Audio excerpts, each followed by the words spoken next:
तो बड़ी खबर भारत अमेरिका तनाव को लेकर, जहां पर अमेरिका के दावे पर अब रूस की ओर से बड़ा बयान सामने आया है। रूस ने डोनाल्ड ट्रंप के उस दावे पर बयान दिया है जिसमें उन्होंने भारत को लेकर कहा था कि मोदी ने उनसे कह दिया है कि रूस से तेल अब नहीं खरीदा जाएगा। हालांकि इस दावे पर भारत की भी प्रतिक्रिया सामने आई है, लेकिन जो बड़ी बात है वो ये है कि भारत को लेकर रूस ने भी बड़ा बयान दिया है। डोनाल्ड ट्रंप ने व्हाइट हाउस में एक कार्यक्रम के दौरान पत्रकारों से बातचीत में ये बयान दिया। उन्होंने कहा कि यूक्रेन युद्ध एक ऐसी जंग थी जो रूस को एक हफ्ते में जीत लेनी चाहिए थी, लेकिन इसको 4 साल हो चुके हैं। मैं ये युद्ध खत्म होते देखना चाहता हूं। मैं रूस से भारत के तेल खरीदने से खुश नहीं था। प्रधानमंत्री नरेंद्र मोदी मेरे मित्र हैं, हमारे बीच बहुत अच्छे संबंध हैं और आज उन्होंने मुझे आश्वासन दिया है कि वो रूस से तेल नहीं खरीदेंगे। तो ये ट्रंप का बड़ा बयान भारत को लेकर। ट्रंप ने यह भी कहा कि एक बड़ा कदम है, अगर भारत ये फैसला लेता है तो अगला कदम चीन की ओर होगा। तो ये बड़ा बयान। उन्होंने आगे कहा कि अब हमें चीन से भी यही करने के लिए कहना होगा। हालांकि अपने बयान में उन्होंने ये भी कहा कि मोदी एक महान व्यक्ति है, वो ट्रंप से प्यार करते हैं और मैं उनका राजनीतिक करियर बर्बाद नहीं करना चाहता। तो ये बड़ा बयान मोदी के करियर को लेकर, पॉलिटिकल करियर को लेकर। साथ ही ट्रंप ने यह भी कहा कि मैंने वर्षों से भारत को देखा है, ये एक अद्भुत देश है, हर साल आपको एक नया नेता मिलता है, लेकिन मेरा दोस्त लंबे समय से वहां है।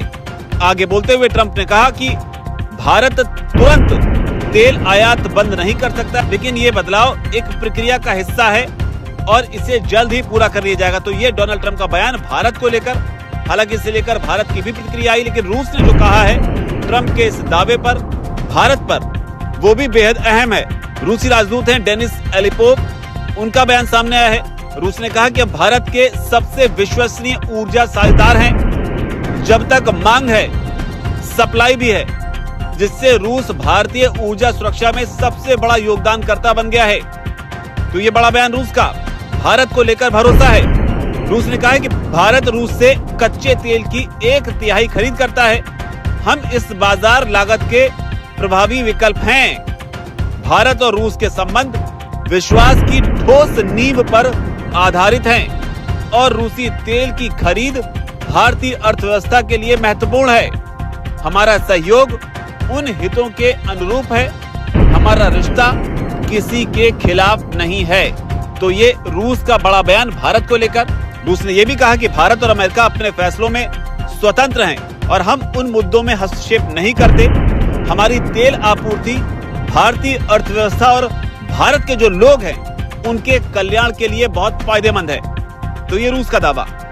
रूस ने आगे ये भी कहा कि भारत की जो सरकार है, उसकी जो नीतियां हैं, वो वहां के लोगों के हितों को प्रतिबिंबित करती हैं और वे भारत के हितों का विरोध नहीं करती हैं। तो ये रूस कह रहा है। साथ ही रूस ने अपने बयान में डिफेंस का भी जिक्र किया है। रूस ने कहा कि रूसी डिफेंस एसेट्स आर्म्ड फोर्सेस की बैकबोन हैं और ऑपरेशन सिंदूर में सशस्त्र बलों में रशियन डिफेंस एसेट्स के प्रभावी उपयोग की ओर ये इशारा करती है। तो यहाँ पर उन्होंने ऑपरेशन सिंदूर का जिक्र किया है, जिसने बताया कि किस तरीके से जो डिफेंस एसेट हैं, यहाँ पर S-400 की बात हो सकती है। जब पाकिस्तान ने हमले किए थे तो S-400 ने भूमिका निभाई थी, उसका जिक्र यहाँ पर कहीं ना कहीं रूस जो है वो कर रहा है। लेकिन बाजार को लेकर भी उन्होंने बयान दिया। उन्होंने कहा कि रूसी बाजार में भारत का सबसे अधिक स्वागत किया जाता है। तो यानी 2 वे बिजनेस जो है वो है रशिया और इंडिया के बीच में। लेकिन जो इंडिया की प्रतिक्रिया है वो भी यहाँ पर बेहद अहम है, क्योंकि रूस और अमेरिका के दावों के बीच भारत का क्या स्टैंड है वो भी बेहद अहम हो जाता है कि क्या वाकई प्रधानमंत्री मोदी ने अपने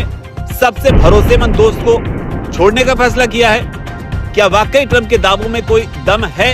तो इसे लेकर भारत के विदेश मंत्रालय ने कुछ ही घंटों में एक बयान जारी कर दिया, जिसमें उन्होंने कहा कि भारत तेल और गैस का एक प्रमुख आयातक देश है। अस्थिर वैश्विक ऊर्जा सिनेरियो में भारतीय उपभोक्ताओं के हितों की रक्षा करना हमारी पहली और निरंतर प्राथमिकता रही है। हमारी इंपोर्ट नीतियां पूरी तरह से इसी मकसद से गाइड होती हैं। यानी कि भारत जो रूस से तेल खरीदता है या भारत जिस तरीके से डिसाइड करता है कि कहां से क्या लेना है, उसमें भारत के लोगों का और भारत का क्या फायदा है, उसे ही प्राथमिकता के तौर पर देखा जाता है। भारत ने यह भी कहा कि ऊर्जा की स्थिर कीमतें सुनिश्चित करना और आपूर्ति को सुरक्षित रखना हमारी ऊर्जा नीति के दो मुख्य लक्ष्य रहे हैं। यानी कि जो कीमतें हैं वो स्थिर रहें और निरंतर जो है सप्लाई होती रहे, ये भारत के दो मेन मकसद हैं। ये भारत ने साफ किया। इसके अलावा भारत ने ये भी कहा, इसी के तहत हमने अपने ऊर्जा स्रोतों का विस्तार किया और बाजार की परिस्थितियों के अनुसार इन्हें डाइवर्सिफाई किया है। तो ये भी एक बड़ा बयान है। आगे भारत ने ये भी कहा कि हम बाजार की स्थिति को देखते हुए अलग अलग देशों से डील करते हैं। अमेरिका की बात है तो हमने उसके साथ भी बीते कुछ सालों में खरीद की है। बीते एक दशक में ये तेजी से बढ़ी भी है। मौजूदा जो प्रशासन है यानी कि ट्रंप प्रशासन जो है उसने भी भारत के साथ ऊर्जा संबंधों को बढ़ाने को प्राथमिकता दी है और इस पर चर्चाएं जो हैं वो जारी है। तो यहाँ पर भारत ने जो प्रतिक्रिया दी है ये इस मामले में बेहद दिलचस्प है कि रूस का यहाँ पर भारत ने कोई जिक्र जो है वो खुलकर नहीं किया है। न ये कहा है कि रूस से हमने तेल खरीदने बंद करने का फैसला लिया है और न ये कहा है कि इसे जारी रखा जाएगा। ट्रंप ने जो दावा किया है उसको सिरे से नकार दिया हो, ऐसा भी भारत की प्रतिक्रिया में नहीं दिखता है।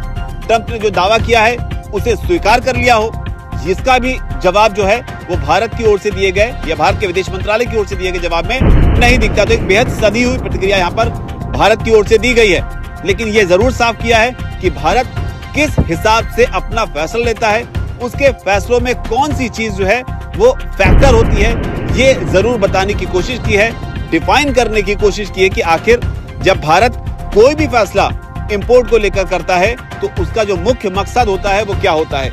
यानी यहाँ भारत ने अमेरिका को ये समझाने की कोशिश की है कि भारत के लोगों का जो हित है वो सर्वोपरि है, भारत का जो हित है वो सर्वोपरि है। लेकिन अब देखना होगा कि ट्रंप ने जो दावा किया है इसका आगे कोई व्यवहारिकता के तौर पर कोई असर दिखता है कि नहीं दिखता। क्या वाकई रूस से तेल जो है भारत खरीदना बंद कर रहा है, क्या वाकई जो है अमेरिका की ओर भारत जो है मूव कर रहा है। तो ये दिलचस्प डेवलपमेंट है जिस पर हमें नजर रखनी होगी। इस पर जो भी अपडेट आएगी आप तक पहुंचाते रहेंगे। फिलहाल इस रिपोर्ट में इतना ही। धन्यवाद।